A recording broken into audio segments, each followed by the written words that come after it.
سر ایک پریگننٹ لڑکی آئی ہے آپ سے ملنے۔ شاویز ملک سیکرٹری کی بات پر چونکا تھا۔ تھوڑی دیر بعد کالی چادر میں لپٹی عنایا اس کے سامنے تھی۔ میں پریگننٹ ہوں، کچھ پیسے چاہیے۔ اس کا لہجہ کانپ رہا تھا۔ کتنے پیسے چاہیے؟ شاویز ملک کے لہجے میں حقارت تھی۔ 3 لاکھ روپے۔ اس کی معصوم آنکھیں بھیگی۔ کچھ مہینے پہلے وارث کی خاطر عنایا کی مجبوری کا فائدہ اٹھاتے شاویز نے اسے پریگننٹ کر دیا تھا۔ پیسے تو مل جائیں گے پر تمہاری قربت کا ایک بار پھر مزہ لینا ہے مجھے۔ اسے ٹیبل پر گراتے شاویز ملک نے بنا اس کی حالت کی پرواہ کیے عنایا کی نازک گہرائیوں میں اپنا اف، کتنی معصوم ہے یہ لڑکی۔ اسے دیکھ کر نہ جانے کتنوں کا ایمان خراب ہوتا ہوگا۔ سب لوگ آفس میں بیٹھ کر کام کر رہے تھے مگر شاویز ملک کی نظریں صرف ایک وجود پر جمی تھی۔ شاویز نے اپنی کافی کا سپ لیا اور اس کی گہری بھوری آنکھیں عنایا کے چہرے کا طواف کرنے لگی۔ وہ باہر حال میں ایک فائل پر جھکی ہوئی تھی۔ اس کی پیشانی پر پڑنے والی شکنیں اس کی محنت کی گواہی دے رہی تھی۔ اسی وقت انٹرکام بجا اور اس کی سیکرٹری کی آواز گونجی۔ سر، مس عنایا ایک فائل پر آپ کے سائن لینے کے لیے باہر موجود ہے، انہیں اندر بھیج دو، شاویز نے سپاٹ لہجے میں کہا اور تیزی سے اپنے چہرے پر وہی پرانی سختی اوڑھ لی جو اس کی پہچان تھی۔ کچھ ہی لمحوں بعد دروازہ کھلا اور عنایا ایک فائل سینے سے لگائے اندر داخل ہوئی۔ اس کے سر پر دوپٹہ ہمیشہ کی طرح سلیقے سے جمع ہوا تھا مگر اس کی نظریں فرش کی طرف تھی۔ سر، یہ گزشتہ ماہ کی سیلز رپورٹ ہے، اس پر آپ کے دستخط چاہیے تھے، عنایا نے میز پر فائل رکھتے ہوئے بہت دبی آواز میں کہا۔ شاویز نے فائل کی طرف دیکھنے کے بجائے براہ راست اس کے معصوم چہرے کو دیکھا۔ کیا تم ہمیشہ اسی طرح نظریں جھکا کر بات کرتی ہو؟ شاویز کا لہجہ اتنا غیر متوقع اور سحر انگیز تھا کہ عنایا نے چونک کر اوپر دیکھا۔ اس کی بڑی بڑی آنکھوں میں حیرت اور تھوڑی سی گھبراہٹ تھی۔ شاویز نے کچھ لمحے اس کی جھیل جیسی آنکھوں میں کھو کر دیکھا اور ایک گہرا سانس لیا۔ جی سر، عنایا نے بکلا کر جواب دیا اور فوراً اپنی نظریں دوبارہ جھکا لی۔ شاویز کے لبوں پر ایک دلکش اور مبہم سی مسکراہٹ آئی جو شاید عنایا دیکھ بھی نہیں پائی تھی۔ اس نے فائل پر سائن کرتے ہوئے جان بوجھ کر اپنی انگلیاں عنایا کے نازک ہاتھ سے چھوا دی۔ اس اچانک لمس سے عنایا کے پورے وجود میں سنسنی دوڑ گئی اور اس کا چہرہ شرم سے سرخ ہو گیا۔ شاویز نے خاموشی سے فائل اسے واپس کر دی۔ عنایا تیزی سے کیبن سے باہر نکل گئی۔ اسے شاویز ملک کی اس رومانی قربت اور لمس سے ایک عجیب سی گھبراہٹ اور دل کی دھڑکن تیز ہوتی محسوس ہوتی تھی۔ شام کے سائے گہرے ہوئے تو عنایا نے اپنا بیگ اٹھایا اور گھر کی طرف روانہ ہو گئی۔ جب وہ اپنے گھر پہنچی تو دیکھا کہ اس کی ماں کمرے میں بے چینی سے ٹہل رہی تھی۔ شکر ہے تم آ گئی عنایا، ذرا دیکھنا ارسلان اب تک اپنے آفس سے کیوں نہیں آئے؟ ماں نے پریشانی سے پوچھا تو عنایا نے گھڑی کی طرف دیکھا۔ 8 بج رہے تھے۔ امی، آپ بلا وجہ فکر کر رہی ہے، شاید فنانس ڈپارٹمنٹ میں کلوزنگ کی وجہ سے کہیں رک گئے ہوں گے۔ عنایا نے تسلی دینے کی کوشش کی مگر اس کا اپنا دل بھی دک دک کر رہا تھا۔ تمہارے بابا کبھی اتنی دیر نہیں کرتے تھے، میں نے انہیں 10 بار کال کی ہے مگر وہ فون نہیں اٹھا رہے، میرا جی بہت گھبرا رہا ہے۔ ماں کی آنکھوں میں آنسو تھے جو عنایا کو بے چین کر رہے تھے۔ عنایا نے خود اپنے پاپا کا نمبر ملایا مگر بیل جاتی رہی اور دوسری طرف سے کوئی جواب نہ آیا۔ 9 بجے، پھر 10 بجے اور پھر 11۔ گھر کی خاموشی وحشت ناک ہوتی جا رہی تھی۔ امی، اب میں خود جا کر انہیں ڈھونڈتی ہوں، وہ ایسے غائب نہیں ہو سکتے۔ عنایا نے چادر اوڑھی ہی تھی کہ اچانک اس کے فون پر ایک انجانے نمبر سے کال آئی۔ اس نے کانپتے ہاتھوں سے فون کان سے لگا لیا۔ ہیلو، کیا آپ ارسلان صاحب کی بیٹی بول رہی ہے؟ دوسری طرف سے ایک کرخت مردانہ آواز آئی۔ جی، میں ان کی بیٹی ہوں، وہ کہاں ہے؟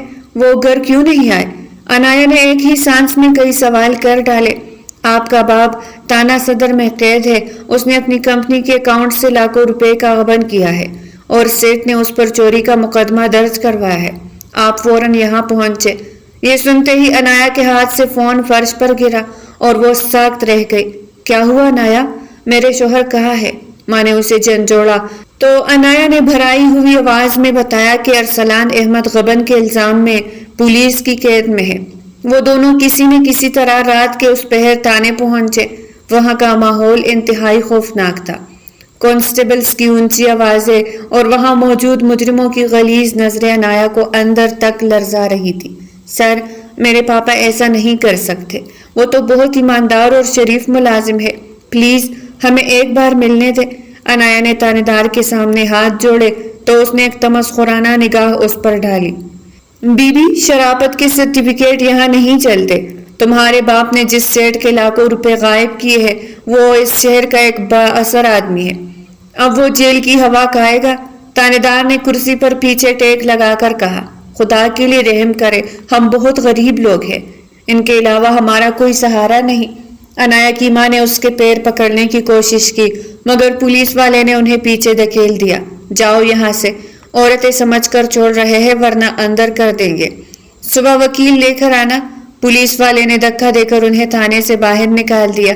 عنایا اپنی ماں کو سہارا دیے سڑک کے کنارے بیٹھ گئی تھی۔ بارش کی ہلکی بوندیں گرنا شروع ہو گئی تھی۔ وہ اپنی قسمت پر رو رہی تھی اور اسے کوئی راستہ نظر نہیں آ رہا تھا۔ امی، آپ ہمت مت ہارے، میں کل آفس جا کر اپنے باس سے بات کروں گی، وہ بہت بڑے آدمی ہیں، وہ ضرور کچھ کریں گے۔ عنایا نے روتے ہوئے اپنی ماں کو تسلی دی مگر اسے خود معلوم نہیں تھا کہ وہ باس جس کے سامنے وہ نظر اٹھا کر بات نہیں کر پاتی تھی اس کی مدد کیوں کرے گا۔ اگلی صبح جب وہ آفس پہنچی تو اس کی آنکھیں سوج کر سرخ ہو چکی تھی۔ وہ سیدھے شاویز ملک کے کیبن کی طرف بڑھی۔ آفس کی راہداریوں میں دھولتی ہوئی عنایا کے قدم لڑکھڑا رہے تھے۔ اس کے سر سے دوپٹہ بار بار ڈھلک رہا تھا مگر اسے دوپٹہ سنبھالنے کا ہوش کہاں تھا، اس کا تو پورا جہان لرز رہا تھا۔ جیسے ہی وہ شاویز ملک کے کیبن کے سامنے پہنچی، سیکرٹری نے اسے روکنے کی کوشش کی۔ مس عنایا، آپ اس طرح اندر نہیں جا سکتی، سیکرٹری نے اس کا بازو تام کر کہا تو عنایا نے تڑپ کر اسے دیکھا۔ میرے پاپا جیل میں مر جائیں گے، خدا کے لیے مجھے جانے دے۔ عنایا کی آواز میں ایسا درد تھا کہ سیکرٹری کا ہاتھ خود بخود ڈھیلا پڑ گیا۔ عنایا نے ایک جھٹکے سے دروازہ کھولا اور اندر داخل ہو گئے۔ کمرے میں موجود خاموشی ایک لمحے میں چکناچور ہو گئی۔ شاویز ملک جو لیپ ٹاپ پہ جھکا ہوا تھا اچانک ہونے والی اس مداخلت پر غصے سے تلملا اٹھا۔ اس کی پیشانی پر غصے کی رگیں ابھر آئی اور اس نے جیسے ہی سر اٹھا کر گرجنا چاہا، سامنے کا منظر دیکھ کر اس کے الفاظ حلق میں ہی پتھر ہو گئے۔ عنایا جو ہمیشہ ایک پروکار اور پرسکون لڑکی تھی اس وقت ایک بکھری ہوئی کلی کی طرح اس کے سامنے کھڑی تھی۔ اس کی آنکھیں رو رو کر سو چکی تھی، چہرہ زرد پڑ گیا تھا اور اس کے ہونٹ بری طرح ترتھرا رہے تھے۔ شاویز نے زندگی میں بہت سی عورتیں دیکھی تھی مگر اس قدر معصومیت اور بے چارگی کا امتزاج اس نے پہلے کبھی نہیں دیکھا تھا۔ وہ دھنگ رہ گیا کہ کوئی دکھ کسی انسان کو اتنا خوبصورت اور اتنا شکستہ کیسے بنا سکتا ہے۔ سر، میرے پاپا، وہ لوگ انہیں لے گئے ہیں، ان پر جھوٹا الزام لگا ہے۔ عنایا نے میز کا سہارا لیتے ہوئے بمشکل یہ جملہ ادا کیا اور پھر روتے ہوئے ساری کہانی سنا کر وہی پرس پر ڈھیر ہو گئی۔ اس کی سسکیاں پورے کیبن میں گونجنے لگی تھی۔ شاویز ملک اپنی کرسی سے اٹھا اور آہستہ آہستہ چلتا ہوا اس کے قریب آیا۔ اس نے جھک کر عنایا کے کامتے ہوئے نازک کندھوں کو اپنے مضبوط ہاتھوں کی گرفت میں لے لیا اور اسے فرش سے اٹھایا۔ اس قربت نے عنایا کی سسکیوں کو ایک دم روک دیا۔ شاویز نے اس کے چہرے کو اپنی انگلیوں کے پھوروں سے چھوا اور اس کے گال پر بہتے ہوئے گرم آنسو کو صاف کیا۔ اس والہانہ انداز پر عنایا کا دل زور سے دھڑکا۔ تمہارے باپ نے کمپنی کے پیسے چوری کیے ہیں۔ عنایا، میں اس قانونی معاملے میں کیا کر سکتا ہوں؟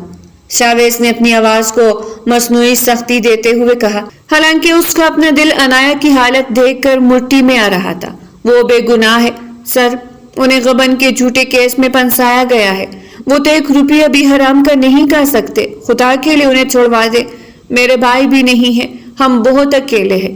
عنایا نے شاویز کے پاؤں کے قریب بیٹھ کر دوبارہ التجا کی تو شاویز کے اعصاب تناؤ کا شکار ہو گئے۔ وہ اس لڑکی کو اس طرح اپنے سامنے جھکتے ہوئے نہیں دیکھ پا رہا تھا۔ ابھی میرے پاس ان فضول باتوں کے لیے ٹائم نہیں ہے، جاؤ یہاں سے، شاویز نے ایک دم جواب دیا اور پلٹ کر اپنی میز کی طرف بڑھ گیا۔ اسے لگ رہا تھا کہ اگر وہ ایک لمحہ اور وہاں رکا تو وہ پگھل جائے گا۔ عنایا کو لگا جیسے اس کی آخری امید بھی ٹوٹ گئی ہو۔ وہ روتی ہوئی کیبن سے باہر نکلی اور کوریڈور کے ایک کونے میں بیٹھ کر اپنا سر گھٹنوں میں دے دیا۔ اس کی ہچکیاں تھمنے کا نام نہیں لے رہی تھی۔ ادھر کیبن کے اندر شاویز ملک بے چین ہو کر ٹہل رہا تھا۔ اس کی نظروں کے سامنے بار بار عنایا کا وہ آنسوؤں سے بھیگا چہرہ آ رہا تھا۔ تقریباً آدھے گھنٹے بعد اس نے گھنٹی بجا کر سیکرٹری کو بلایا۔ باہر جو لڑکی بیٹی ہے اسے کہو کہ اندر آئے، شاویز نے سرد لہجے میں حکم دیا۔ عنایا جب دوبارہ اندر داخل ہوئی تو اس کی ہمت جواب دے چکی تھی۔ شاویز نے اسے کرسی پر بیٹھنے کا اشارہ کیا اور خود اس کے بالکل سامنے میز پر ٹیک لگا کر کھڑا ہو گیا۔ تم چاہتی ہو کہ میں تمہارے پاپا کو ابھی اسی وقت آزاد کروا دوں؟ شاویز نے اس کی آنکھوں میں آنکھیں ڈال کر پوچھا۔ تو عنایا نے تیزی سے اس بات میں سر ہلایا۔ ٹھیک ہے، میں ایسا کر دوں گا، لیکن بدلے میں مجھے بھی کچھ چاہیے۔ شاویز نے ایک دراز سے ایک فائل نکالی اور عنایا کے سامنے پٹک دی۔ یہ کیا ہے سر؟ عنایا نے لرزتے ہاتھوں سے وہ کاغذات اٹھائے۔ یہ ایک کانٹریکٹ ہے، مجھے ایک وارث چاہیے، میری بیوی معذور ہے اور وہ مجھے اولاد نہیں دے سکتی۔ اگر تم مجھے وارث دینے کا وعدہ کرو تو تمہارا باپ 1 گھنٹے میں گر ہوگا۔ شاویز کا لہجہ اتنا سفاٹ تھا جیسے وہ کسی بزنس ڈیل کی بات کر رہا ہو۔ عنایا کے ہاتھوں سے وہ کاغذات چھوٹ کر میز پر گر گئے۔ اسے لگا جیسے اس کے کانوں میں پگھلا ہوا سیسا بھر دیا گیا ہو۔ آپ یہ کیا کہہ رہے ہیں سر؟ عنایا نے حیرت اور صدمے سے پوچھا۔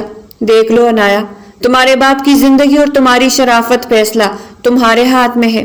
ایک بار تم نے اس پہ سائن کر دیے تو پھر تم پیچھے نہیں ہٹ سکو گی۔ میں تمہیں اپنی قید سے نکلنے نہیں دوں گا۔ شاویز اس کے مزید قریب ہوا، یہاں تک کہ اس کے پرفیوم کی تیز خوشبو عنایا کے حواس پر چھانے لگی۔ عنایا نے ایک نظر بند کمرے کی دیواروں پر ڈالی۔ اسے وہاں اپنے پاپا کا بھوڑا چہرہ اور ماں کی آہ و پکار سنائی دینے لگی تھی۔ اس نے ایک گہرا سانس لیا اور کانپتے ہاتھوں سے پن اٹھایا۔ میں اپنے پاپا کے لیے کچھ بھی کر سکتی ہوں، اپنی زندگی بھی دے سکتی ہوں۔ عنایا نے بند آنکھوں کے ساتھ کاغذ کے آخر میں اپنے دستخط کر دیے۔ اسے احساس نہیں تھا کہ اس ایک سائن نے اسے ہمیشہ کے لیے شاویز ملک کی ملکیت بنا دیا ہے۔ بہت اچھا فیصلہ ہے، اب تم میرے ساتھ چلو گی۔ شاویز نے وہ کاغذات چپٹ کر دراز میں رکھا اور عنایا کا بازو پکڑ کر اسے اٹھنے پہ مجبور کر دیا۔ فارم ہاؤس کا راستہ طویل اور خاموش تھا، بالکل عنایا کی قسمت کی طرح۔ شاویز ملک کی کالی ویگو جب سڑک پر دوڑ رہی تھی تو عنایا شیشے سے باہر اندھیرے میں ڈوبے درختوں کو دیکھ رہی تھی۔ اس کے ہاتھ اس کے دوپٹے کے کونے کو اتنی سختی سے مروڑ رہے تھے کہ اس کی پھورے سفید پڑ گئی تھی۔ شاویز خاموشی سے ڈرائیونگ کر رہا تھا، مگر اس کی نظریں بار بار سٹیئرنگ کے اوپر لگے شیشے سے عنایا کے زرد چہرے کا طواف کر رہی تھی۔ جیسے ہی وہ فارم ہاؤس پہنچے، وہاں کی چکا چوند روشنیوں نے عنایا کی آنکھوں کو خیرہ کر دیا۔ وہ عالیشان بنگلہ کسی خاموش قید خانے کی طرح اسے خوش آمدید کہہ رہا تھا۔ نکاح کی تقریب اتنی مختصر تھی کہ عنایا کو لگا جیسے یہ کوئی خواب ہو۔ مولوی صاحب کے الفاظ اس کے کانوں سے ٹکرا کر کہیں دور فضا میں کو رہے تھے۔ قبول ہے۔ عنایا نے جب یہ الفاظ کہے تو اسے لگا جیسے اس کی اپنی روح اس کے جسم سے جدا ہو گئی ہو۔ شاویز نے نکاح نامے پر دستخط کیے اور پھر مڑ کر اسے دیکھا۔ اس کی آنکھوں میں فتح کی چمک تھی یا کوئی گہرا دکھ، عنایا یہ نہیں سمجھ سکی تھی۔ اوپر والے کمرے میں جاؤ، شاویز نے بہت مختصر اور سرد لہجے میں حکم دیا اور خود وہی صوفے پر بیٹھ کر سگریٹ سلگا لی۔ عنایا بوجھل قدموں سے سیڑھیاں چڑھتی ہوئی اس پرتعیش بیڈ روم میں داخل ہوئی جو اس کا نیا ٹھکانہ تھا۔ اس نے بیڈ کے ایک کونے میں خود کو سمیٹ لیا۔ گھنٹے گزرتے گئے، رات کا پچھلا پہر شروع ہو چکا تھا، مگر شاویز اندر نہیں آیا تھا۔ باہر لون میں شاویز ملک تنہا ٹہل رہا تھا۔ ٹھنڈی ہوا اس کے تپتے ہوئے چہرے کو چھو کر گزر رہی تھی، مگر اس کے اندر ایک آگ لگی تھی۔ کیا میں ٹھیک کر رہا ہوں؟ ایک معصوم لڑکی کی زندگی کا سودا صرف اپنے وارث کے لیے؟ شاویز نے ایک گہرا کس لیا اور دھوئے کے مرغولے فضا میں چھوڑے۔ اس کے ذہن میں ایک طرف اس کی معذور بیوی کا وہ بے بس چہرہ تھا اور دوسری طرف اندر کمرے میں بیٹھی وہ لڑکی جو اب قانونی طور پر اس کی ملکیت تھی۔ اس کا ضمیر اسے ملامت کر رہا تھا، مگر اس کی انا اور اس کی ضرورت اسے پیچھے ہٹنے نہیں دے رہی تھی۔ بالآخر اس نے سگریٹ پاؤں تلے مس لی اور اندر کی طرف قدم بڑھائے۔ جب وہ بیڈ روم میں داخل ہوا تو کمرے کی مدھم روشنی میں عنایا کسی سنگ مرمر کی تراشے ہوئے بت کی طرح لگ رہی تھی۔ اس کا گلابی رنگ کا شلوار قمیض اس کے سفید رنگ پر قیامت ڈال رہا تھا اور بکھری ہوئی زلفیں اس کے شانوں پر رقص کر رہی تھی۔ شاویز کے قدم وہی رک گئے۔ اس کی خوبصورتی نے ایک پل کے لیے شاویز کے ہوش اڑا دیے تھے۔ وہ دھیرے دھیرے چلتا ہوا اس کے قریب آیا تو عنایا نے سہم کر سر اٹھایا۔ اس کی جھیل جیسی آنکھوں میں خوف اور بے یقینی تیر رہی تھی۔ کیا تم اب بھی اسی طرح ڈرتی رہو گی؟ شاویز نے بیڈ پر اس کے بالکل سامنے بیٹھتے ہوئے پوچھا۔ اس کی آواز میں اب وہ سختی نہیں تھی بلکہ ایک عجیب سی ترتراہٹ تھی۔ میرے پاپا کیا وہ گھر پہنچ گئے ہوں گے؟ عنایا نے لرزتے لبوں سے پوچھا۔ اس وقت بھی اسے اپنی نہیں بلکہ اپنے پاپا کی فکر تھی۔ شاویز ملک اپنی زبان کا پکا ہے، وہ اب تک گھر پہنچ چکے ہوں گے۔ شاویز نے یہ کہتے ہوئے اپنا ہاتھ بڑھایا اور بہت نرمی سے عنایا کے گھال کو چھوا۔ اس کے لمس کی تپش نے عنایا کے وجود میں ایک جھرجھری دوڑا دی۔ شاویز کا دل اس وقت بے قابو ہو رہا تھا۔ اس نے عنایا کی کمر کے گرد بازو ڈال کر اسے اپنی طرف کھینچا تو عنایا کی پیٹھ میں ایک لہر سی دوڑ گئی۔ وہ بالکل بے جان بت بن چکی تھی۔ شاویز اس کے سر سے دوپٹہ ہٹا کر اس کے چہرے کے قریب جھکا۔ اس کی سانسیں عنایا کی گردن کو چھو رہی تھی۔ تم بہت حسین ہو عنایا، اتنی حسین کہ میں سب کچھ بھولتا جا رہا ہوں۔ شاویز نے سرگوشی کی اور اس کے چہرے کا رخ کیا۔ عنایا نے اپنی آنکھیں سختی سے بند کر لی۔ اس کے آنسو ٹھپ ٹھپ اس کے گھالوں پہ بہہ رہے تھے۔ جب شاویز مزید قریب ہوا تو عنایا کو لگا جیسے اس کا دم نکل جائے گا۔ شاویز کا یہ انداز بہت شدید اور والہانہ تھا۔ وہ اسے اپنی باہوں میں بھینچ رہا تھا جیسے وہ اسے اپنی روح میں جذب کر لینا چاہتا ہو۔ عنایا اس کے ہر لمس پر تڑپتی رہی مگر اس کے ذہن میں صرف ایک ہی سوال گھوم رہا تھا، کیا واقعی پاپا گھر پہنچ گئے ہوں گے؟ کیا میری ماں اب سکون سے سو رہی ہوگی؟ وہ شاویز کی قربت کو محسوس تو کر رہی تھی مگر اس کا دل پتھر کا ہو چکا تھا۔ اس کے لیے یہ کوئی محبت کا لمحہ نہیں تھا بلکہ ایک کانٹریکٹ کی ادائیگی تھی جو اسے ہر حال میں پوری کرنی تھی۔ شاویز اس کی خاموشی اور اس کی بیچارگی سے بے خبر اسے اپنے شہر میں لینے کی کوشش کرتا رہا مگر عنایا کی روح اس کمرے سے بہت دور کہیں اپنے چھوٹے سے گھر کی دیواروں میں بھٹک رہی تھی۔ اس رات کے اندھیرے نے عنایا شاہ کی زندگی کے تمام رنگوں کو نگل لیا تھا اور اسے ایک ایسی قید میں ڈال دیا تھا جس کا دوسرا نام شاویز ملک تھا۔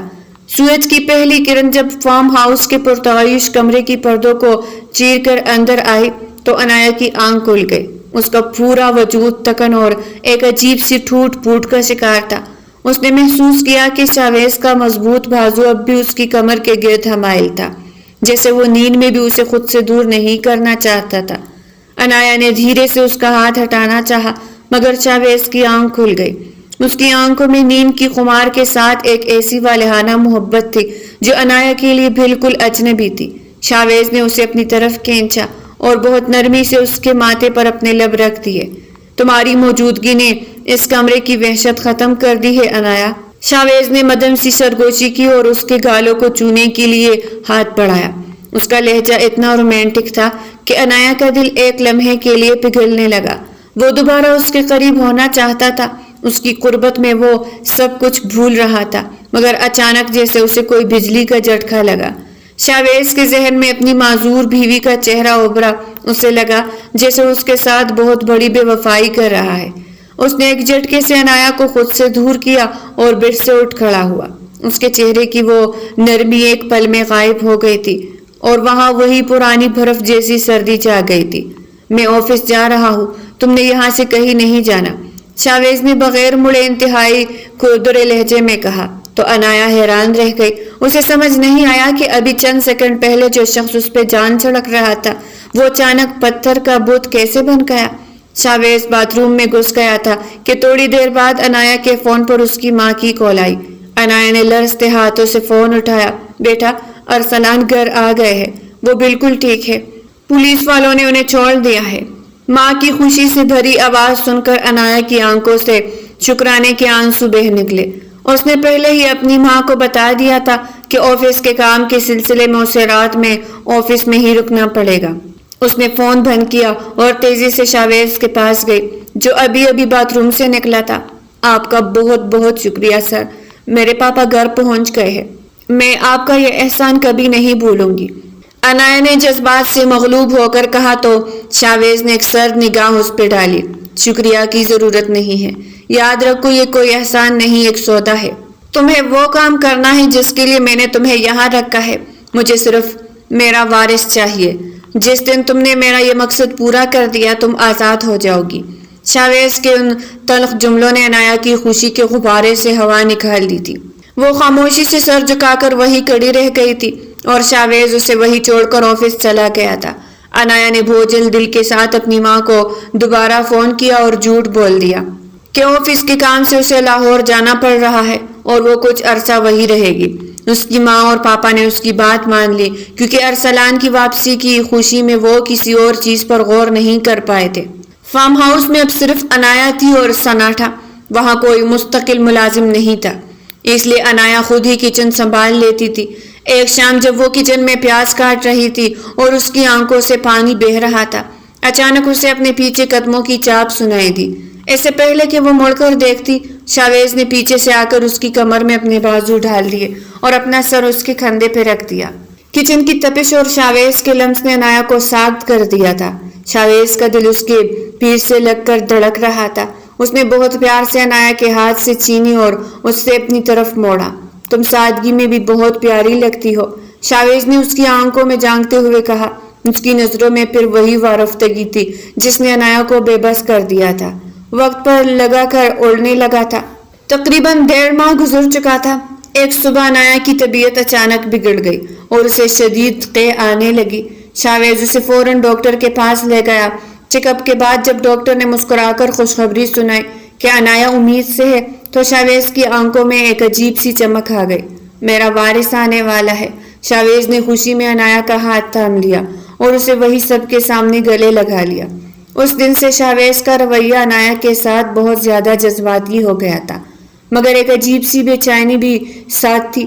وہ راتوں کو اس کے پاس آتا اسے ڈھیروں پیار کرتا مگر پھر اچانک آدھی رات کو اٹھ کر چلا جاتا.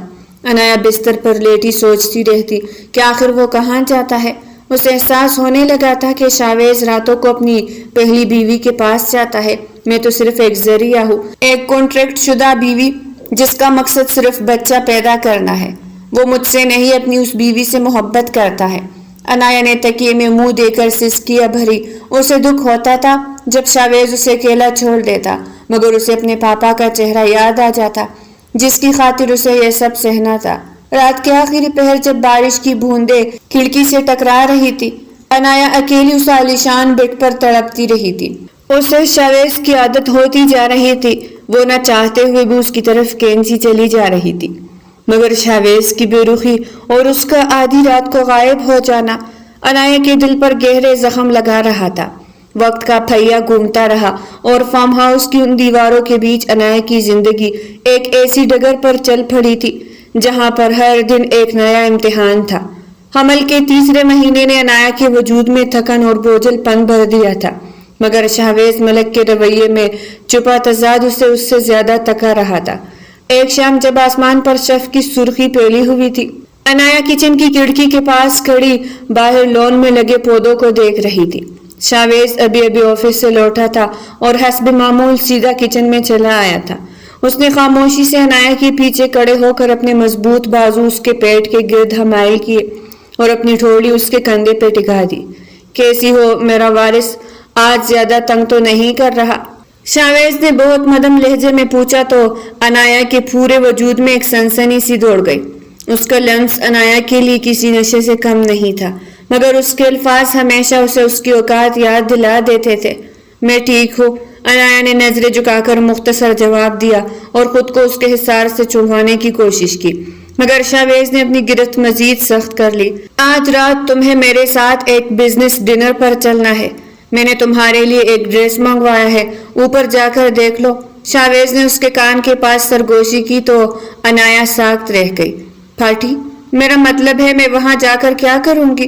اس کی آنکھوں میں ایک انجانا سا خوف لہرانے لگا. تم میری بیوی ہو عنایا اور میں چاہتا ہوں کہ آج سب تمہیں میرے ساتھ دیکھے. شاویز کے لہجے میں ایک عجیب سی ملکیت تھی جو عنایا کے دل کو دھڑکا گئی. عنایا نے ایک تلخ مسکراہٹ اپنے لبوں پر سجائی اور شاویز کی آنکھوں میں براہ راست جھانکا. بیوی؟ آپ بھول رہے ہیں سر، میں آپ کی بیوی نہیں ہوں. میں تو صرف ایک کانٹریکٹ شدہ عورت ہوں جسے آپ نے ایک مقصد کے لیے خریدا ہے. آپ میرا تعارف ان لوگوں سے کیا کرائیں گے؟ کیا آپ انہیں بتائیں گے کہ یہ وہ لڑکی ہے جس کے باپ کو جھوٹے غبن کیس سے بچانے کے لیے میں نے اسے اپنے وارث کے لیے رکھا ہے؟ عنایا کی آواز میں چھپا قرب اور طنز شاویز کے دل پر کسی خنجر کی طرح لگا تھا۔ شاویز کا چہرہ غصے سے ایک دم تمتما اٹھا، اس کی آنکھ خون کی طرح سرخ ہو گئی اور اس نے عنایا کے دونوں شانوں کو اتنی سختی سے جکڑا کہ عنایا کے حلق سے ایک سسکی نکل گئی۔ اپنی زبان کو لگام دو، تم جو بھی ہو، جیسے بھی اس گھر میں آئی ہو تو میری بیوی ہی نہ، نکاح ہوا ہے ہمارا، کوئی گناہ نہیں کر رہے ہم۔ اور یاد رکھنا، شاویز ملک جس چیز پر اپنا حق جتا دے وہ پھر اسی کی ہوتی ہے، شاویز نے دھاڑ کر کہا اور اسے خود سے دور جھٹک دیا۔ عنایا لڑکھڑا کر دیوار سے جا لگی تھی، اس کی آنکھوں سے آنسو ٹوٹ کر گرنے لگے تھے۔ شاویز اسے اسی طرح روتا چھوڑ کر غصے میں باہر نکل گیا، مگر چند منٹ بعد ہی وہ دوبارہ اندر داخل ہوا۔ اس کے چہرے پر اب وہ غصہ نہیں تھا بلکہ ایک عجیب سی ندامت تھی۔ وہ خاموشی سے عنایا کے پاس آیا اور اسے سہارا دے کر سیدھا کیا۔ سوری، مجھے اس طرح چیخنا نہیں چاہیے تھا، تم اس حالت میں ہو کہ تمہیں آرام کی ضرورت ہے۔ شاویز نے بہت نرمی سے اس کے آنسو اپنے انگوٹھے سے صاف کیے، مگر عنایا نے اپنا چہرہ دوسری طرف کر لیا۔ رات کی پارٹی میں عنایا نے وہ گہرے نیلے رنگ کا ڈریس پہنا تھا جس پر چاندی کا کام اسے کسی شہزادی کا روپ دے رہا تھا۔ شاویز اسے ساتھ لے کر ہال میں داخل ہوا تو سب کی نظریں ان پر ٹھہر گئی۔ شاویز نے پورے فخر کے ساتھ اس کا تعارف اپنے بزنس پارٹنر سے کرایا، مگر عنایا کا دل اندر سے گھر رہا تھا۔ اسے لگ رہا تھا کہ یہ سب ایک دکھاوا ہے۔ واپسی پر گاڑی میں خاموشی کا راج تھا۔ عنایا شیشے سے باہر دیکھ رہی تھی کہ اچانک شاویز نے گاڑی ایک سنسان جگہ پہ روک دی۔ کیا ہوا؟ گاڑی کیوں روکتی؟ عنایا نے گھبرا کر پوچھا، مگر شاویز نے کوئی جواب نہیں دیا بلکہ سیٹ بیلٹ کھول کر عنایا کی طرف جھکا۔ اس کی نظروں میں وہ تڑپ تھی جو عنایا کو ہمیشہ بے بس کر دیتی تھی۔ تمہیں لگتا ہے کہ میں صرف اپنے وارث کی وجہ سے تمہارے قریب آتا ہوں؟ شاویز نے اس کے چہرے کو اپنے دونوں ہاتھوں کے پیالے میں بھر لیا۔ اس کی آواز میں ایک ایسی سچائی تھی کہ عنایا کا دل زور سے دھڑکنے لگا۔ میں خود نہیں جانتا کہ میرے ساتھ کیا ہو رہا ہے عنایا، میں اپنی معذور بیوی سے محبت کرتا ہوں، اس کا دکھ مجھے جلاتا ہے، مگر جب میں تمہارے پاس ہوتا ہوں تو مجھے لگتا ہے کہ میں جینا شروع کر رہا ہوں۔ میں اس بے وفائی کے احساس میں روز مرتا ہوں، مگر تمہاری کشش مجھے تمہارے قدموں میں لے آتی ہے۔ شاویز نے اپنے لب اس کے ماتھے پہ رکھ دیے اور دیر تک وہی ساکت رہا۔ عنایا کا دل چاہا کہ وہ اسے پکارے، اسے بتائے کہ وہ بھی اس کی عادی ہو چکی ہے، مگر اسے اپنی حیثیت یاد آ گئی تھی۔ وہ خاموش رہی تھی، ایک بے جان بت کی طرح جس کی روح کہیں دور بھٹک رہی تھی۔ اگلے چند دن عنایا کے لیے مزید گھٹن ثابت ہوئے تھے۔ شاویز اکثر راتوں کو فارم ہاؤس نہیں آتا تھا۔ وہ جانتی تھی کہ وہ اپنے شہر والے گھر میں اپنی پہلی بیوی کے پاس ہے، مگر اس کا انتظار کرنا عنایا کی مجبوری بنتا جا رہا تھا۔ وہ راتوں کو اکیلی بیڈ پر لیٹی کھڑکی سے باہر سڑک کو دیکھتی رہتی تھی کہ کب شاویز کی گاڑی کے ہیڈ لائٹس نظر آئے گی۔ ایک رات جب بارش بہت تیز تھی، شاویز واپس نہیں آیا۔ عنایا کا ڈر بڑھتا جا رہا تھا، اسے اندھیرے سے خوف آتا تھا اور اس ویران فارم ہاؤس میں وہ خوف اسے نگل رہا تھا۔ وہ کبھی میرا نہیں ہوگا، وہ ہمیشہ اس کا رہے گا، میں تو بس ایک معاہدہ ہوں۔ عنایا نے تکیے میں منہ چھپا کر روتے ہوئے سوچا۔ اس کی ممتا اب جاگ رہی تھی، وہ اپنے اندر پھلنے والے ننھے وجود سے باتیں کرتی، مگر شاویز کی بے رخی اسے بار بار توڑ دیتی تھی۔ وقت گزرتا گیا اور اب عنایا کا 7واں مہینہ شروع ہو چکا تھا۔ اس کی طبیعت اب اکثر خراب رہنے لگی تھی۔ ایک صبح جب وہ کچن میں ناشتہ بنا رہی تھی، اسے شدید چکر آیا اور وہ فرش پر گر گئی۔ خوش قسمتی سے شاویز اسی وقت اندر داخل ہوا تھا۔ عنایا! شاویز نے ایک زوردار چیخ ماری اور اسے اٹھا کر بیڈ پر لٹایا۔ اس کا چہرہ خوف سے سفید پڑ گیا تھا۔ اس نے فوراً ڈاکٹر کو بلایا۔ فارم ہاؤس کے بیڈ روم میں حبس کا احساس تھا، حالانکہ کھڑکیاں کھلی تھی اور رات کی ٹھنڈی ہوا پردوں سے ٹکرا رہی تھی۔ عنایا بیڈ پر تکیوں کے سہارے بیٹھی تھی، اس کا چہرہ سرد تھا اور آنکھوں کے گرد ہلکے گہرے ہو گئے تھے۔ ڈاکٹر نے اسے سختی سے ہلنے جلنے سے منع کر دیا تھا کیونکہ 7ویں مہینے میں اس کی کمزوری خطرناک حد تک بڑھ گئی تھی۔ تھوڑی دیر بعد کمرے کا دروازہ آہستہ سے کھلا اور شاویز ملک اندر داخل ہوا۔ اس کے ہاتھ میں ایک ٹرے تھی جس میں گرم سوپ کا پیالہ دعا چوڑ رہا تھا۔ وہ خاموشی سے بیٹھ کے قریب آیا اور ٹرے سائڈ ٹیبل پر رکھ دی۔ چلو یہ سوپ پی لو، تمہیں طاقت کی ضرورت ہے، شاویز نے بہت نرمی سے کہا اور خود بیٹھ کے کونے پر بیٹھ گیا۔ انایا نے بےساری سے اپنا چہرہ دوسری طرف کر لیا تھا۔ مجھے بھوک نہیں ہے، آپ پلیز یہ یہاں سے لے جائے۔ اس کی آواز میں وہی پرانی تکن تھی جو شاویز کے دل کو کاٹ رہی تھی۔ شاویز نے کوئی جواب نہیں دیا بلکہ پیالہ اٹھا کر چمچ اس کے لبوں کے قریب لے آیا۔ میں نے پوچھا نہیں ہے، حکم دیا ہے، خاموشی سے پی لو ورنہ میں زبردستی پلاؤں گا۔ اس کے لہجے میں وہی پرانی سختی تھی، مگر اس بار اس کی آنکھوں میں انایا کے لیے انجانی بے چینی اور فکر تھی۔ انایا نے مجبوراً ایک گھونٹ بھرا۔ شاویز بہت صبر سے اسے ایک ایک چمچ پلا رہا تھا۔ انایا خاموشی سے اس کے سخت مگر خوبصورت چہرے کو دیکھ رہی تھی، اس کی گھنی بھویں، اس کی آنکھوں کی سرخی جو شاید جاگنے کی وجہ سے تھی۔ آپ یہ سب کیوں کر رہے ہیں؟ انایا نے اچانک پوچھا تو شاویز کا ہاتھ رک گیا۔ کیا مطلب؟ اس نے بے رخی سے سوال کیا۔ یہ خدمت، یہ فکر، یہ سب صرف اس لیے ہے نا کہ میں آپ کے وارث کو اپنے اندر پال رہی ہوں۔ اگر میں امید سے نہ ہوتی تو کیا آپ تب بھی میرے لیے کچن میں جا کر یہ سوپ بناتے؟ انایا کے سوال میں ایک زہریلی حقیقت تھی جس نے شاویز کے اعصاب کو جھنجھوڑ کے رکھ دیا۔ شاویز نے پیالہ میز پر پٹخا اور ایک جھٹکے سے انایا کے چہرے کے قریب جھکا۔ اس کی گرم سانسیں انایا کے گالوں کو جلا رہی تھی۔ تمہیں کیا لگتا ہے انایا کہ میں اتنا پتھر دل ہوں؟ وہ دھاڑا مگر اس کی آواز میں غصے سے زیادہ دکھ تھا۔ ہاں یہ سچ ہے کہ تم میرے وارث کی ماں بننے والی ہو، مگر کیا تمہیں نظر نہیں آتا کہ جب تم بے ہوش ہوئی تھی تو میری جان نکل گئی تھی؟ کیا تمہیں وہ راتیں نظر نہیں آتی جب میں تمہارے کمرے کے باہر ٹہلتا رہتا ہوں صرف یہ دیکھنے کے لیے کہ تم سکون سے سو رہی ہو یا نہیں؟ انایا خاموش رہی، اس کی آنکھوں میں آنسو تیرنے لگے تھے۔ شاویز نے ایک گہرا سانس لیا اور اپنی پیشانی اس کی پیشانی سے ٹکا دی۔ اس لمحے وہ دونوں ایک دوسرے کے بہت قریب تھے، اتنے قریب کہ ان کے دلوں کی دھڑکنیں ایک ہی آہنگ میں سنائی دے رہی تھی۔ میں خود سے ڈرتا ہوں انایا، میں اپنی پہلی بیوی کا گنہگار نہیں بننا چاہتا، مگر جب میں تمہیں تکلیف میں دیکھتا ہوں تو مجھے لگتا ہے کہ کائنات کا سب سے بڑا مجرم میں ہوں جس نے تمہیں اس حال میں پہنچایا ہے۔ شاویز نے سرگوشی کی اور اس کے ہاتھ کی پشت پر اپنے لب رکھ دیے۔ اس کا یہ لمس اتنا پرخلوص تھا کہ انایا کا جی چاہا کہ وہ اسے گلے لگا لے، مگر پھر اسے اپنا کنٹریکٹ یاد آ گیا۔ اگلے چند دن شاویز نے آفس سے چھٹی لے لی تھی۔ وہ سارا دن انایا کے پاس رہتا، اسے اپنے ہاتھوں سے کھانا کھلاتا، اس کے پاؤں دباتا۔ جب اسے سوجن کی وجہ سے درد ہوتا تو رات کو دیر تک اس کے پاس بیٹھا رہتا۔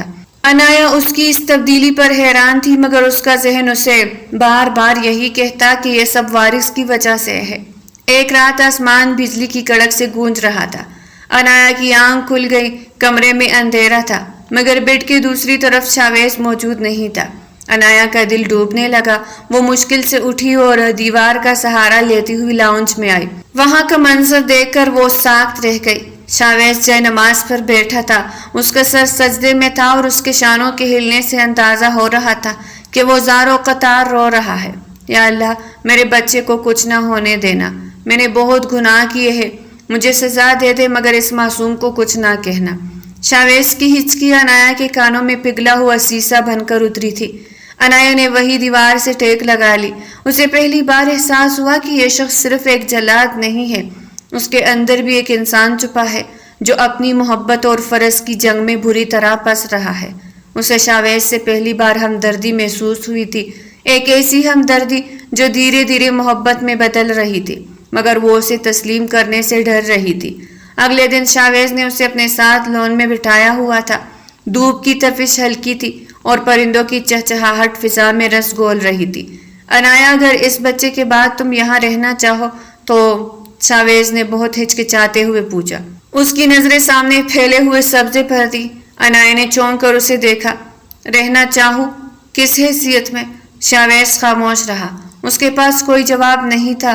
وہ اسے بیوی کا درجہ دینا دنیا کے سامنے نہیں دے پا رہا تھا، کیونکہ اس کے خاندان میں پہلی بیوی کی موجودگی میں دوسری شادی کو ایک گناہ سمجھا جاتا تھا، اور وہ اپنی معذور بیوی کو کبھی نہیں چھوڑ سکتا تھا۔ میں جانتی تھی آپ کے پاس کوئی جواب نہیں ہے، اس لیے شاویز صاحب مجھے خواب مت دکھائے۔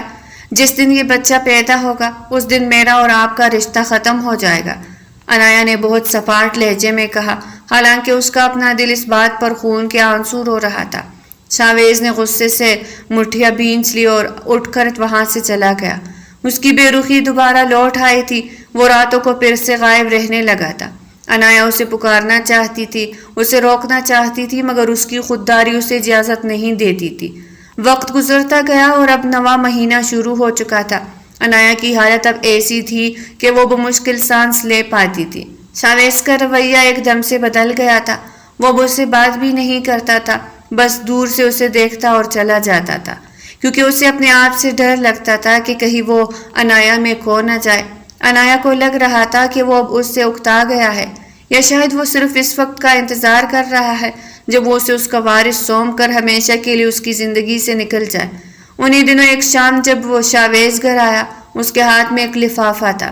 اس نے وہ لفافہ عنایا کے سامنے میز پہ رکھ دیا۔ یہ کیا ہے؟ عنایا نے ڈرتے ہوئے پوچھا۔ تمہارے پاپا کے لیے ایک نیا کاروبار شروع کرنے کے کاغذات اور کچھ رقم۔ جب تم یہاں سے جاؤ گی تو تمہیں کسی کی محتاجی نہیں ہوگی، شاویز نے بہت سرد لہجے میں کہا اور کمرے سے نکل گیا۔ عنایا نے وہ کاغذات اٹھائے اور زور زور سے رونے لگی۔ اسے رقم نہیں چاہیے تھی، اسے وہ شاویز چاہیے تھا جو اسے سوپ پھلاتا تھا، جو اس کے پاؤں دباتا تھا اور جو سجدے میں گر کر اس کی زندگی کی بھیک مانگتا تھا۔ مگر وہ شاویز اب کہیں کھو گیا تھا۔ نواں مہینہ اپنی تمام تر شدت کے ساتھ عنایا کے وجود پر مسلط تھا۔ اب وہ بمشکل چند قدم چل پاتی تھی۔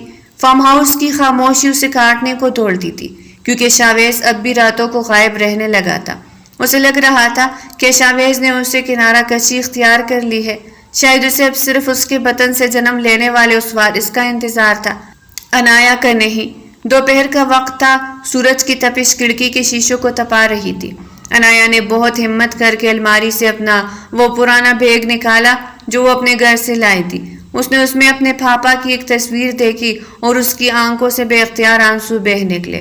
شام کو جب شاویز فارم ہاؤس آیا تو وہ ہمیشہ کی طرح تھکا ہوا اور بیزار لگ رہا تھا۔ وہ لاؤنج میں صوفے پر آ کر بیٹھا اور اپنی ٹائی ڈھیلی کی۔ عنایا دیوار کا سہارا لیتی ہوئی اس کے قریب آئی۔ اس کا سانس پھول رہا تھا اور پیشانی پر پسینے کی بوندی چمک رہی تھی۔ مجھے کچھ پیسوں کی ضرورت تھی، عنایا نے بہت دبی آواز میں کہا۔ شاویز نے اخبار سے نظریں ہٹا کر اسے دیکھا۔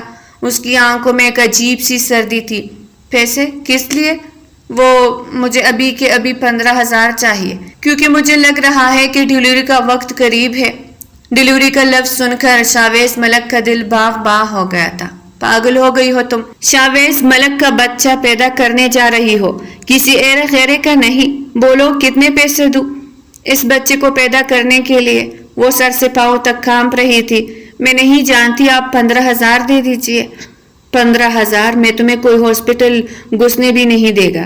عنایا مڑ کر اپنے کمرے کی طرف جانے لگی، مگر اچانک اسے اپنے پیٹ میں ایک شدید لہر محسوس ہوئی، ایک ایسا درد جو اس نے پہلے کبھی محسوس نہیں کیا تھا۔ اس کے حلق سے ایک دلخراش چیخ نکلی اور وہ وہی فرش پر گر گئی۔ شاویز جو بھی غصے میں تھا، عنایا کو اس حال میں دیکھ کر حواس کھو بیٹھا۔ وہ بھاگ کر اس کے پاس آیا اور اسے اپنی باہوں میں اٹھا لیا۔ عنایا کیا ہوا؟ اس کی آواز میں اب وہ طنز نہیں تھا، بلکہ ایک دیوانہ وار خوف تھا۔ بہت درد ہو رہا ہے، پلیز بچا لے مجھے۔ عنایا نے اس کی قمیض کو مٹھیوں میں جکڑ لیا۔ اس کا سفید چہرہ نیلا پڑ رہا تھا۔ شاویز نے اسے گاڑی میں ڈالا اور دیوانہ وار ہسپتال کی طرف بھاگا۔ راستے بھر وہ ایک ہاتھ سے اسٹیئرنگ سنبھال رہا تھا اور دوسرے ہاتھ سے عنایا کا ہاتھ تھامے اسے حوصلہ دے رہا تھا۔ کچھ نہیں ہوگا عنایا، میں تمہیں کچھ نہیں ہونے دوں گا، پلیز آنکھیں کھلی رکھو۔ شاویز کی آنکھوں سے آنسو بہہ رہے تھے جو اس کی قمیض کو بھگو رہے تھے۔ ہسپتال پہنچتے ہی ڈاکٹرز اسے اسٹریچر پر ڈھال کر آپریشن تھیٹر کی طرف لے گئے۔ شاویز باہر راہداری میں دیوار سے سر ٹکائے کھڑا تھا۔ اسے وہ تمام لمحے یاد آ رہے تھے جب اس نے عنایا کے ساتھ کانٹریکٹ کیا تھا۔ اسے راہداری میں کڑے ہوئے تقریباً 15 سے 20 منٹ ہی گزرے تھے کہ ایک طرف سے آواز آئی کہ ان مریضہ کے ساتھ کون ہے، ان کے ہسبینڈ کون ہے۔ جیسے ہی شاویز نے ہاتھ کے اشارے سے ڈاکٹر کو اپنی طرف متوجہ کیا تو وہ اسی کی طرف آ گئی۔ جلدی سے اس پیپر پر سائن کیجئے، ماں اور بچہ دونوں خطرے میں ہے۔ ڈاکٹر کی بات سنتے ہی شاویز کا دل دھڑکنا بھول گیا تھا۔ ڈاکٹر پلیز میرا بچہ بچا لیجئے۔ اس کے منہ سے فوراً ہی یہی جملہ نکلا، کیونکہ یہ وارث اس کے لیے بہت اہم تھا۔ ڈاکٹر کے جانے کے بعد دروازہ بند کر دیا گیا تھا۔ وہ اب آپریشن تھیٹر کے باہر کھڑا تھا۔ جب عنایا کی چیخیں شاویز کے کانوں میں پڑی تو اس نے اس کو دور سے تڑپتے دیکھا تو وہ دیوانہ وار اس کے پیچھے بھاگا، مگر آپریشن تھیٹر کا دروازہ بند ہونے کی وجہ سے وہ اندر نہیں جا پایا تھا۔ وہ شیشے کی کھڑکی سے اندر کا منظر دیکھنے لگا تھا۔ اس کی آنکھوں میں نمی تھی۔ وہ سوچ رہا تھا کہ آخر اسے کیا ہو رہا ہے، مگر اس چیز کا جواب اس کے پاس بالکل بھی نہیں تھا۔ طویل انتظار کے بعد آپریشن تھیٹر کا دروازہ کھلا اور ڈاکٹر باہر نکلی۔ اس کے چہرے پر وہ خوشی نہیں تھی جو عام طور پر ولادت کے بعد ہوتی ہے۔ مسٹر شاویز، مبارک ہو، بیٹا ہوا ہے، ڈاکٹر نے دھیمی آواز میں کہا۔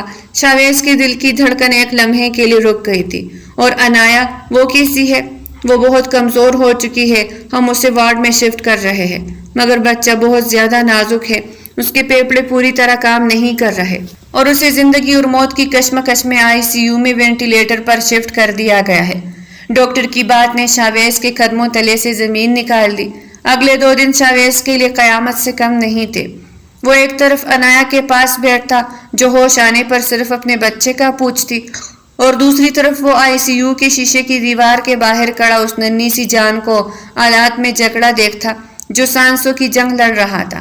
تیسرے دن کی صبح جب سورج کی پہلی کرن ہسپتال کے کمرے میں آئی تو ڈاکٹر نے آ کر شاویز کو بتایا کہ بچے کی حالت اب بھی انتہائی تشویشناک ہے اور اگلے چند گھنٹے اس کی زندگی کے لیے بہت اہم ہے۔ شاویز ساکت رہ گیا۔ وہ وارث جس کے لیے اس نے ایک معصوم لڑکی کی زندگی دھاؤ پہ لگائی تھی، جس کے لیے اس نے اپنا ضمیر بیچا تھا، وہ زندگی اور موت کے دانے پر تھا۔ وہ بھاری قدموں سے عنایا کے کمرے میں داخل ہوا۔ عنایا بیڈ پر بیٹھی تھی۔ اسے شاید کچھ احساس ہو گیا تھا۔ میرا بچہ کہاں ہے شاویز؟ مجھے اس سے ملنا ہے، عنایا نے بھرائی ہوئی آواز میں کہا۔ شاویز نے خاموشی سے اسے اپنی باہوں میں بھر لیا اور پھٹ پڑا۔ وہ ایک چھوٹے بچے کی طرح عنایا کے کندھے پر سر رکھ کر رو رہا تھا۔ وہ ICU میں ہے عنایا، وہ بہت نازک حالت میں ہے، زندگی اور موت کی جنگ لڑ رہا ہے۔ شاویز کی ہچکیاں کمرے میں گونج رہی تھی۔ عنایا ساکت رہ گئی۔ اسے کوئی رونا نہیں آیا تھا، کوئی سسکی نہیں نکلی تھی۔ اسے لگا جیسے اس کے اندر سب کچھ ختم ہو گیا ہے۔ اس نے شاویز کو خود سے دور کیا اور اس کی آنکھوں میں دیکھا۔ آپ کو آپ کا وارث صحیح سلامت نہیں مل پا رہا شاویز ملک، اب تو میں آزاد ہوں نا، اب تو میں جا سکتی ہوں۔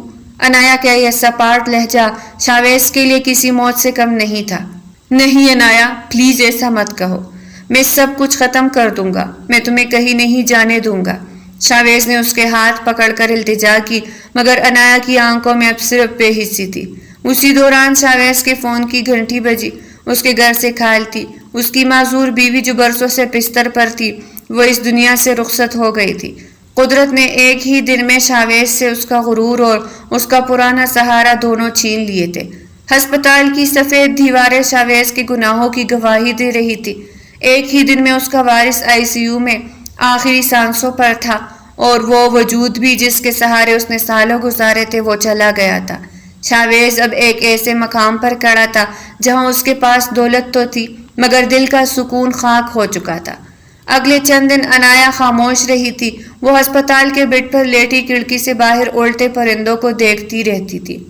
شاویز اس کے پاس آتا، اس کے لیے پھول لاتا، اس کے پسندیدہ پھل کاٹ کر لاتا، مگر عنایا ایک لفظ نہیں بولتی تھی۔ اس کی خاموشی شاویز کو اندر سے کاٹ رہی تھی۔ تم کچھ کہا کیوں نہیں لیتی عنایا؟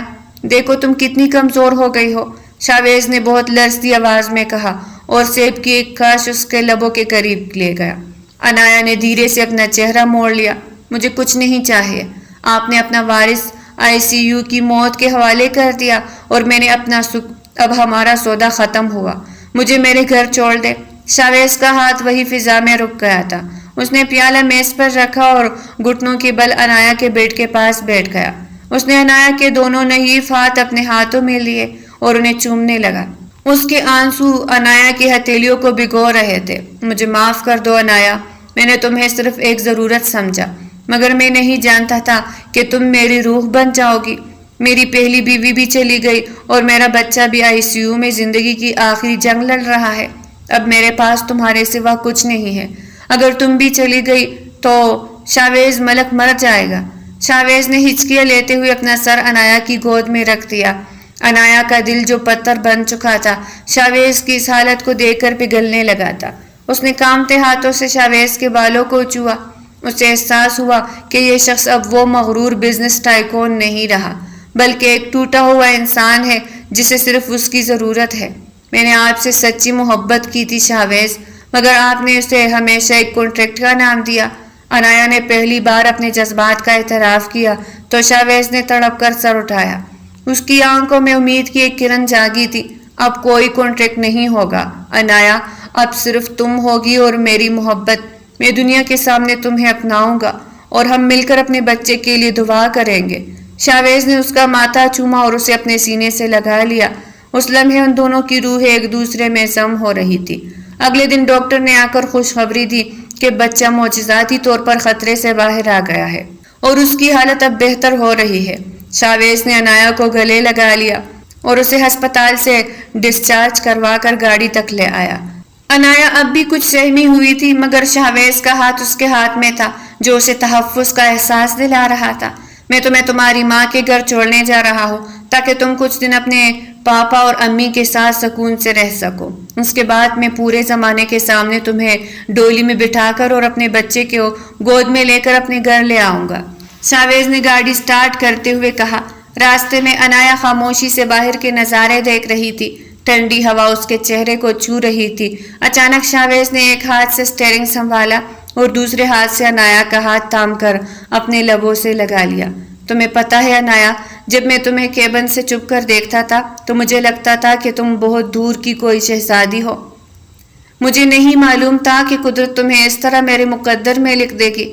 شاویز نے اس کی انگلیوں کو اپنی گرفت میں لیتے ہوئے بہت جذباتی لہجے میں کہا تو انایا نے شرما کر نظریں جھکا لی۔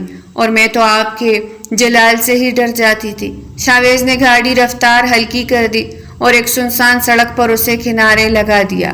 اس نے انایا کی طرف جھک کر اس کے گالوں پر بکھری زلفوں کو پیچھے ہٹایا۔ اس کی نظروں میں وہ وارفتگی تھی جو انایا کے وجود میں آگ لگا رہی تھی۔ اب کبھی مجھ سے ڈرنا مت، اب تمہارا یہ بوجھ صرف تمہارا ہے۔ شاویز نے سرگوشی کی اور اس کے لبوں کے بہت قریب ہو گیا۔ انایا نے آنکھیں موند لی اور شاویز کے لمس کو اپنی روح میں اترتے محسوس کیا۔ اس کی باہوں کا حصار اتنا مضبوط تھا کہ انایا کو لگا جیسے زندگی کی تمام تلخیاں ایک پل میں دھل گئی ہو۔ شاویز نے اسے دوبارہ اپنے سینے سے لگا لیا اور اس کے بالوں میں اپنی انگلیاں پھورتے ہوئے دیر تک اسے محسوس کرتا رہا۔ اب ان کے درمیان کوئی پیسہ، کوئی کانٹریکٹ اور کوئی تیسرا نہیں تھا، صرف دو دل تھے جو ایک دوسرے کے لیے دھڑک رہے تھے۔ گاڑی دوبارہ منزل کی طرف چل پڑی تھی۔ انایا کا سر شاویز کے کندھے پہ تھا اور شاویز کا ہاتھ مسلسل اس کے ہاتھ کو تھامے ہوئے تھا۔ وہ اسے اس کی ماں کے گھر کے قریب چھوڑنے والا تھا، مگر ان کے دل اب ہمیشہ کے لیے ایک ہو چکے تھے۔ میں کل ہی آؤں گا تمہیں لینے، شاویز نے اس کے ہاتھ پر ایک آخری بورسہ دیتے ہوئے کہا، اور انایا ایک نئی زندگی کی امید لیے گاڑی سے اتر گئی۔